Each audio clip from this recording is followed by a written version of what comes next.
Hi, hello, my name is Gomer Joseph. I hope you've all been having a great day so far. Welcome back to another True Crime Tuesdays video. If you are new, I welcome you. Before I discuss today's case, I'd like to mention my Christian suspense book series, which is Never As It Seems. The first book in the series is available on Amazon, and you can read it on any device on the Kindle app for free. Not only that, but I do have another book series, which is the Juliet Clark book series, which is about a Haitian American teen sleuth who happens to be a successful true crime YouTuber. The first book in this series is titled Murderer at Heart, so the links will be in the description box below if you're interested. Today, I'll be discussing the unsolved murder of Tiané Brown. As I researched this case, I was pretty much blown away that her case still hasn't been solved yet. It's almost like the answers are right in front of the investigators' faces, but something is blocking them from getting the answers which her loved ones are desperately seeking. Now, I encourage you all to do your own research with this case and not to just look at my video for all of the information. Here we go. Tiané Brown, or she'd also be known as Nene, she was born in 1979 in Detroit, Michigan to Cheryl Jones. Now, I'm unsure of the name of Tiané's biological father, but I do know that her mother did marry a man named Nate Jones, and she also grew up with a brother named Dante. Tiané was described as a woman who was kind, generous, loyal, dedicated, hardworking. She was loved by many.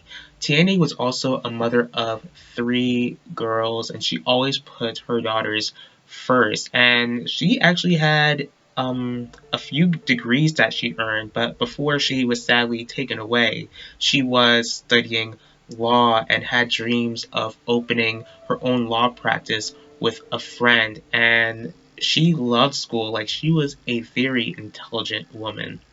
On October 28th of 2013, Tiané was at school. She actually attended Wayne State University, and that day she was taking a midterms, and the plan was to pick up her daughters after taking the midterms, but time kept passing by, and Tiané's oldest daughter, she noticed that her mother did not come home. So late at night into the early morning, Tiané's daughter called Tiané's mom, Cheryl, to let her know that Tiané was not picking them up. When Tiané's mom, Cheryl, heard about this, she knew that something was definitely wrong. Like, Tiané would not forget to go ahead and get her kids and bring them home, no matter how busy she was. And, she would have called ahead of time if she were to be late, or she would have gotten someone she trusted to at least, make sure that her daughters were okay. Cheryl and Nate searched everywhere they thought to look, but they just could not find their daughter. So since they're unable to find Tiané, they reported her missing to the police.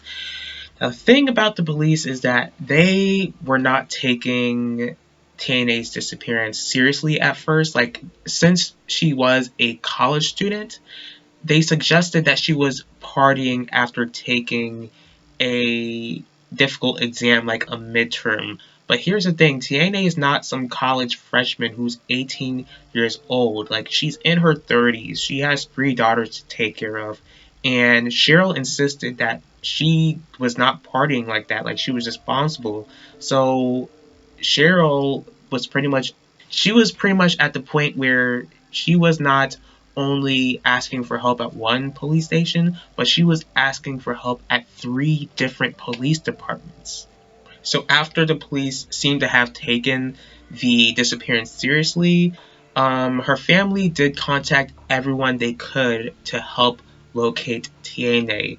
Now, a day after her disappearance, there were surveillance videos of 2 unidentified men at this local gas station buying things, and the thing is that they were using Tiané's credit card, to buy these items at the gas station.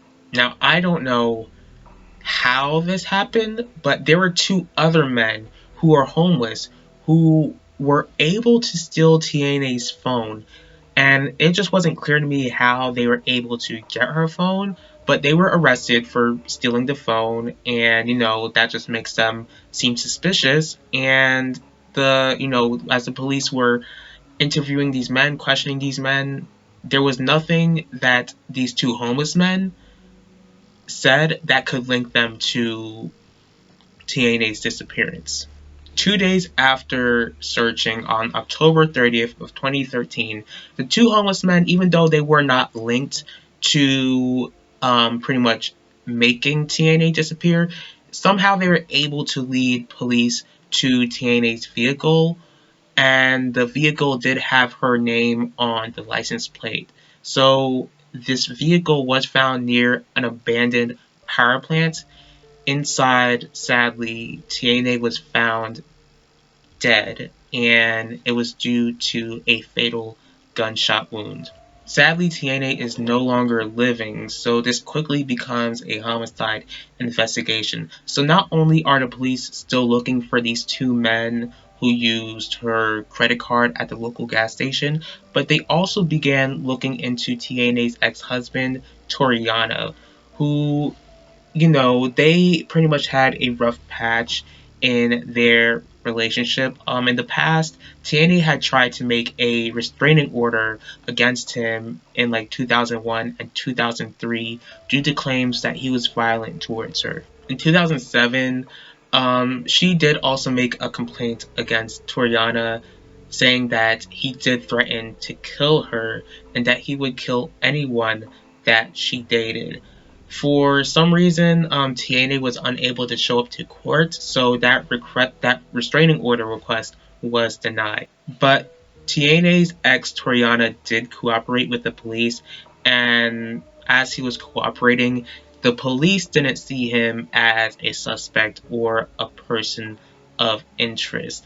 So pretty much after that, there's not much information about Tiané's murder, so her case quickly became cold. Now, if you have any information at all and you're watching this video, please be a snitch. Call 911 or call Crime Stoppers, which is 1-800-SPEAK-UP. It's been almost 9 full years since Tiané's been gone, and next year will almost be 10 years since she sadly had her life taken. And like I mentioned before, I just don't know how this case has still remained unsolved for this long. It's devastating that she had such a bright, promising future, but it was just suddenly taken away from her. Clearly somebody knows something, and especially since the police still hasn't identified those two men who used Tiané's credit card just a day before she was found. Now, I can't imagine the pain that her loved ones are going through, especially her daughters. It just breaks my heart to know that their mother was senselessly taken from them, and I know that they miss her each and every day. My prayers do go out to them, and I pray that God will provide them with the answers that they're searching for. The God that I serve, the God of the Bible, is a God of justice. He knows exactly who took Tiané's life and will make sure that this individual pays for taking her life so soon. I thank you all for taking the time in your day to watch this video. If you did like this video, please feel free to hit the like button. If you have any thoughts on this case at all, please leave your thoughts in the comment section. If you'd like to see more videos from me, please feel free to subscribe and click the bell to be notified about the next video. If you have any specific true crime case that you'd like me to cover, go ahead and let me know. I will see y'all for next True Crime Tuesdays, and I will talk to y'all later.